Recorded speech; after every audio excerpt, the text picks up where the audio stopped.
જુનાગઢ જિલ્લાના મેંદરડા તાલુકા પંચાયતમાં રાજકીય ભૂકંપ સર્જાયો છે. અનુસૂચિત જાતિ સમાજમાંથી આવતા મેંદરડા તાલુકા પંચાયતના પ્રમુખ જય કિશન માકડિયાએ ભેદભાવ અને ત્રાસથી કંટાળ્યાનું બહાનું આપીને પોતાના પદેથી રાજીનામું ધરી દીધું છે. અને એક કથિત ઓડિયો ક્લિપ પણ વાયરલ થઈ રહી છે, જેમાં કહેવાય રહ્યું છે કે આ ઓડિયો ક્લિપ જે છે એ માણાવદરના જે ધારાસભ્ય છે અરવિંદ લાડાણી અને આ વ્યક્તિ વચ્ચેની વાતચીત છે. શું છે સમગ્ર વિગત જાણીએ અહેવાલમાં. જય હિન્દ BS9 TV ન્યૂઝ પર આપની સાથે હું છું નિધિ ગઢવી. જુનાગઢના મેંદરડાની જે તાલુકા પંચાયત છે એમાં રાજકીય જે ગરમાવો છે વધી ગયો છે, કારણ કે અનુસૂચિત જાતિ સમાજમાંથી આવતા મેંદરડા તાલુકા પંચાયતના જે પ્રમુખ હતા જય કિશન માકડિયા, જેમને પરિત તરીકે ઓળખવામાં આવતા હતા, એમણે જ્ઞાતિ આધારિત ભેદભાવ અને ત્રાસ આપવામાં આવતો હોવાના આક્ષેપો સાથે કંટાળીને પોતાનું જે પદ છે એના પરથી રાજીનામું આપી દીધું છે. આ રાજીનામા સાથે જ તેમણે માણાવદરના જે ધારાસભ્ય છે અરવિંદ લાડાણી અને જુનાગઢ જિલ્લા પંચાયતના જે પ્રમુખ છે હરેશભાઈ ઠુમ્મર, આ બધા જ આગેવાનો પર ગંભીર આક્ષેપો કર્યા છે.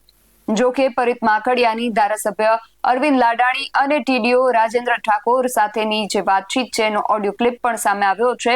BS9 TV ન્યૂઝ આ ઓડિયો ક્લિપની પુષ્ટિ કરતું નથી, પરંતુ પરિત દ્વારા ફાઇલો સહી કરાવવાના TDO 10% રૂપિયા માંગવાની વાત કરતા ધારાસભ્ય અરવિંદ લાડાણી રોષે ભરાયા હતા અને ફોન ઉપર TDO ને ગાળાગાળી કરી હતી. આ ઉપરાંત ઋષિકેશ પટેલને તમે લેટર પેડ પર લખીને આપ્યું એટલે મગરાની બદલી થઈ ગઈ હોવાની વાત કરતા જ ધારાસભ્ય અરવિંદ લાડાણીનો પારો ચટક્યો હતો અને તેમણે ટેલિફોનિક વાતચીતમાં જ પ્રમુખ સામે બેફામ વાણી વિલાસ અને ગાળાગાળી શરૂ કરી દીધી હતી. આ વાતચીતનો જો ઓડિયો ક્લિપ વાયરલ થઈ છે એ એકવાર સાંભળીએ. હાલો. હા અરવિંદભાઈ, હવે જિલ્લા ભાજપના પ્રમુખ ચંદુભાઈ છે નો ફોન આવ્યો. હા એ કે બધાય સાથે રહી અને આયોજન કરો, જિલ્લા પંચાયતના સભ્ય બે હોવા જોઈએ ને બધું એ રીતના આયોજન કરો. જો એ તો નિયમમાં હોય જ. હા સમજી ગયો. બે જિલ્લા પંચાયતના સભ્યો, ધારાસભ્ય, પ્રમુખ, હા હા હા TDO ને પ્રાંત, હા હા હા એટલાની આ મીટિંગ હોય. પણ મારી ગેરહાજરીમાં હું વાંધો લઉં તો ધારાસભા ચાલુ હોય એટલે મીટિંગ ન થઈ શકે. હા હા હા હા એટલે મેં 29 તારીખનું કહું છું. મારે ખેંચ પડશે, હું સવારે 29 પૂગી કોરવાઈ. હા. સમજી ગયો. પણ મારા વતી તમે એટલું મારું સાચવી દો ને તો જો એક ખરેખર. તને કહી દઉં, આયોજન હું તારું રાખીને કરી, પણ મારું ધાર્યું કરી ઓલવનું ધાર્યું નહીં થવા દઉં. હવે હા હરેશનું ધાર્યું નહીં થવા દઉં. આખી અવ્યવસ્થા ત્યાંથી અરે થાય, મને હરેશભાઈ ખબર ની છે. કેવું વાત જ કરવું છે, એને જે કરવું હોય આપણે તો આપણું કેમ હચવાઈ જોવાનું છે ને. પણ તને આયોજનમાં કે કી ભાઈ શું કહેવાય. મારી વાત સાંભળો, આ લોકો બધાય તમને કહું દર વખતે 30-35 લાખ રૂપિયા આપે ને ખાલી આ વખતે 20 લાખ રૂપિયા એવું આવી ને કેમ કરવું પણ તમે એવી જોશો. વાત નથી થઈ. તો મારે વાત થઈ ગઈ હોય ને. હા હા હા 35 લાખની વ્યવસ્થા એ થઈ જાય. હા હા હા સમજી ગયો. હા હા તો હા તારીખ ફરજિયાત હવે 29 રાખવી પડે. 29 ને 28 આવી છે તો મને નહીં જામે. 29 નું કટવી નાખો, હાલો હા રેડી હાલવા. હા હા કપાઈ ગયો તો કા પાછો લઈ ગયો નહીં. ખબર નહીં હવે. તું TDO ને હવે ફોન કરીને કે હા MP સાહેબ 9 તારીખની મીટિંગ નો એજન્ડા કાઢવાનો નથી, થાય છે. મારે માર્ચ પેલા ગોઠવવાનું છે, બાકી રાજીનામું આપણે એમ આપી નહીં, દેવું છે. ચાલો માય ઈ સમજાતું ને તો તું રાજીનામું દઈ દે. ના માંગતો કોઈનું એમ. કાંઈ વાંધો નથી. તને હું વાંધો એપ્રિલમાં તારા હાટું કરું છું તો સમજતો જ નથી તું. તો હું કહું તો એમાં હું વાંધો? તને સારું, તમે કયો એ તને રીતના આયોજન ઉપર કરજો મારી આપણે વાત બધું. સાંભળ. હા મારી વાત સાંભળ. તને હા. માર્ચમાં હું કામ એટલો બધો ઇન્ટરેસ્ટ છે માર્ચમાં ગોઠવણી અરે મને માર્ચ સમજે. પેલા ગોઠવીએ તો હું વાંધો? તમે કયો એમ ગોઠવી દઉં છું, તો તમે ને હું વાંધો? નહીં મને નહીં નહીં નહીં વાંધો. તું આ જો વિનુભાઈ ચિરાગ કે એમ જ આપણે કરવાનું છે દર વખતે, ને કેજો મોઢે. એ નથી કાંઈ આપી વાત વાંધો નહીં. કરે, હવે બાકી તારે માહિતી રાખી આપી મારી દેવું વાત છે. સાંભળ. હા તું અટાણથી ભાઈ હવે તારે જે કરવું એ કર લે. રેડી? ભલે ભલે, કોઈ વાંધો નહીં. હાલો. હું થયોલી મીટિંગ કેદી રાખી પછી? મીટિંગ તો 9 તારીખની તમે વાત કરી, 9 તારીખનું રાખ્યું છે. 9 કે પેલા કઈક ભેગું થવાની વાત હતી. એ તો આજે મળ્યા હતા ને. હા હા આજે મળ્યા. જનરલ બોર્ડ 9 રાખ્યું ને? નહીં, આપણે આયોજનની મીટિંગ છે ને ઈ 9, ઈ તો તમે કીધું હતું ને કે 8 તો હું ફ્રી નહીં હોય એટલે 9, બરાબર. અને ઓલી સામાન્ય સભા છે ઈ પ્રમદી છે. બરોબર. હા. અને બીજું હરકો બેન ગોઠવી લેજો. મેં વિનુભાઈ ને વાત કરી. વિનુભાઈ રાખજે, બુદ્ધિ એની જ હાલશે કઈ ગ્રાન્ટ ની ટકાવારી ફાળવણામાં. હા મેં હા કીધું ફરી થાટું એમાં અલગ વ્યવસ્થા કરી રાખજો ફાળવણાની. હા હા હા આ એમ ઈ કહી તો દીધું. ઈ તો થઈ ગઈ છે વાત. એ પૂછજે આને જ, બીજાને એટલી ખબર નહીં પડે. આને પર કમ્પ્લીટ ચિરાગ ને બે છે ને ગાઈડલાઈન પૂરી છે.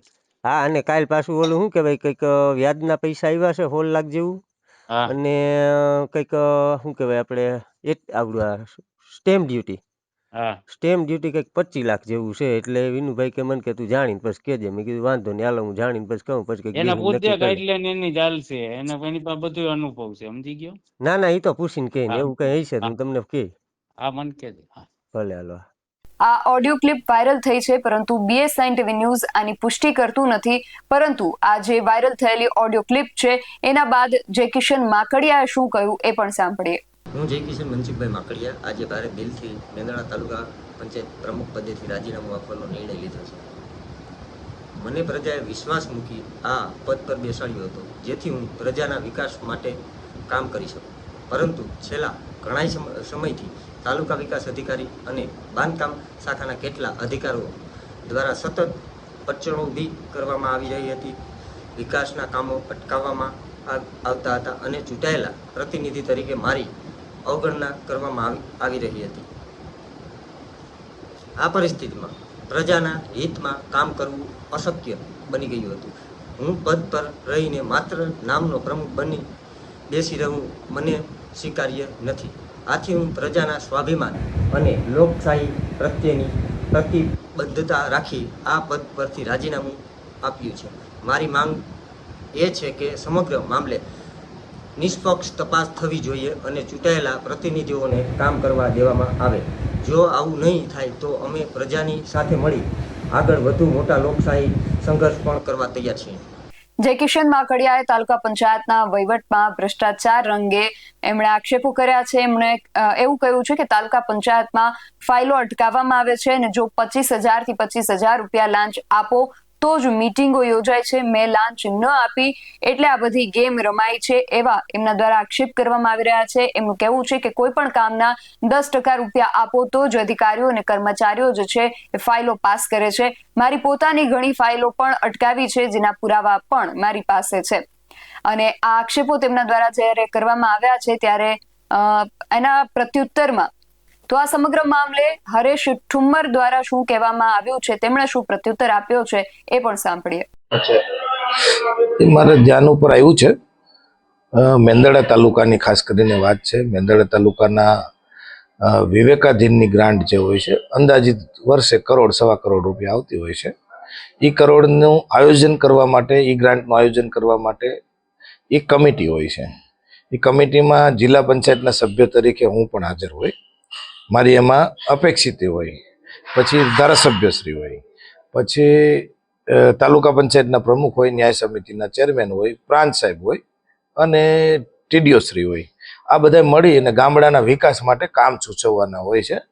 પૈસા ન હોય કે આને એટલા પૈસા આપી દેવાના, કામ સૂચવવાનું હોય કે મારા મત વિસ્તારમાં જિલ્લા પંચાયતના 5 ગામમાં આ 20 લાખના કામો, આ કોઝવે બનાવવું પડે એમ છે, આ બનાવવું પડે એમ કરીને અમે બધા આયોજન કરતા હોય છે. તાલુકામાં પ્રાયોરિટી કયા કામને આપવી ને કેવી લોકોની માંગ છે એનું આયોજન કરીને અમે મોકલતા હોય અને એ અહીંયા આયોજન અધિકારી પાસે આવે ને એ પ્રભારી મંત્રી એને મંજૂર કરતા હોય છે. પણ એમાં મારા ધ્યાન પર આવ્યું છે, મેં પણ ઓડિયો સાંભળ્યો છે, ધારાસભ્ય શ્રી પ્રમુખશ્રીને એમ કહે છે કે જિલ્લા પંચાયતના સભ્ય હરેશ ઠુમ્મરને ક્યાંય ગ્રાન્ટો એની હસ્તકની આપવાની નથી કે એને ક્યાંય બોલાવવાના નથી ને એનું ધાર્યું હું ક્યાંય નહીં કરવા દઉં, એને દૂર રાખીને તારે જેટલા પૈસા જોઈએ તું કે, બાકી એને ક્યાંય નહીં, એવું મને સાંભળવા મળ્યું છે. પણ એ બાબત છે એ નિંદનીય છે.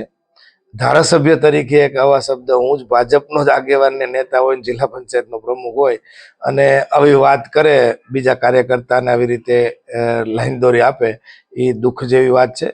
આ વાત મારા ધ્યાન પર આવી હતી તો મેં અમારા જિલ્લા ભાજપના પ્રમુખ ચંદુભાઈને જાણ કરેલી ને ચંદુભાઈએ સ્પષ્ટ સૂચના આપેલી કે જિલ્લા પંચાયતના સભ્યને સાથે રાખીને આયોજન કરજો. ખાસ કરીને એવી વાત આવે છે કે તારીખ, અરવિંદભાઈ એવું બોલે છે કે હું કવિ તારીખે મીટિંગ રાખું.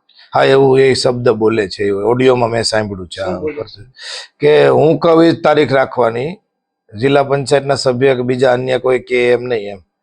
હા, ત્રીજી એક વાત છે કે ખાસ કરીને આ જે તાલુકા પંચાયતના પ્રમુખે હમણાં રાજીનામું આપ્યું, એને એવો આક્ષેપ કર્યો છે કે હું આ જ્ઞાતિનો છું એટલે મારી ઉપર આવો બ્લેમ કરવા છે, મને 35 લાખ રૂપિયા આવી ગયો. એક ઓડિયોમાં તો એ પોતે રોતા હોય એવો ઓડિયો વાયરલ છે. એ બધું પાયા વિહોણું છે.